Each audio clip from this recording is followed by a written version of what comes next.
Hey everybody, it's Parker here from Super 73. Today I'm going to go over why you might need a 10-speed kit from us. So let's get straight into it and talk about some of the benefits of having a 10-speed kit on your Super 73R, RX, or S2. I'm going to go over some of the things that come in the box. It's definitely going to come with an owner's manual. On the first layer, you're going to have the derailleur kit as well as the gear shifting setup for your thumb and index finger. And on the second layer, you're going to get a new crank and the 10-speed cassette. This is what it looks like on our first iteration, but there will be possibly some tweaks on the next version that's coming out. Parker's getting on the bike because he couldn't sit on the stool and talk about what you need to do. So he's gonna be sitting on the bike. We're in the studio. Feeling better, Parker? So obviously, now I'm sitting on the bike, I feel a lot more comfortable explaining this to you guys.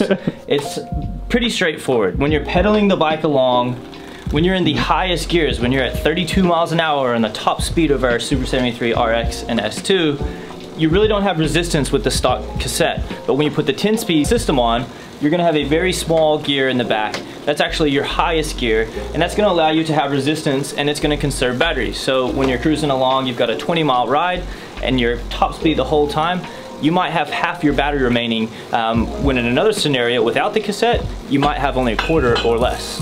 Shifting gears on your 10-speed is as easy as pulling a brake lever with your index finger. You're gonna hit it and that's gonna gear you up. Just like a car going into 5th gear, your max speed, and you can feel the resistance. And then let's say, for example, you start to go up a hill, click it down with your thumb, and it gets easier and easier to pedal. So you're actually gonna be able to help the bike out a lot more and do a lot less work in the process. Can't afford a Peloton? Buy a Super 73.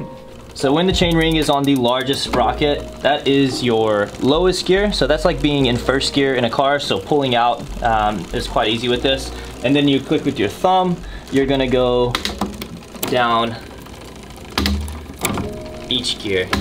And the lower you get, the more resistance there's gonna be at higher speeds. So this is like shifting up into 10th gear, rather. So Parker, if I'm going up a hill, what gear am I in? Am I in the big gear or am I in the small gear? The big gear is your lowest gear, if that makes sense. So the bigger the sprocket on the rear, the easier it is to pedal. Big gear for hills. Yep. Little gear for flats and speed. Yep, that's it. That's easy. Pretty easy to understand. And the best thing about it is you've got selection. So it's not like you're gonna be in a flat and the smallest gear is gonna be the most necessary, because it's gonna depend on what speed you're going. In this instance, if this was a car, the gears would be helping the motor, but we're not in a car, this is a bicycle, so the gears are gonna help you physically. It's gonna make your load super easy. And I think that's probably one of the coolest things about it. It's gonna make your legs more powerful, and it's gonna make the battery last a lot longer. Nice job, Parker. Thanks guys, I hope this helps. If you got any questions, leave them in the comments below.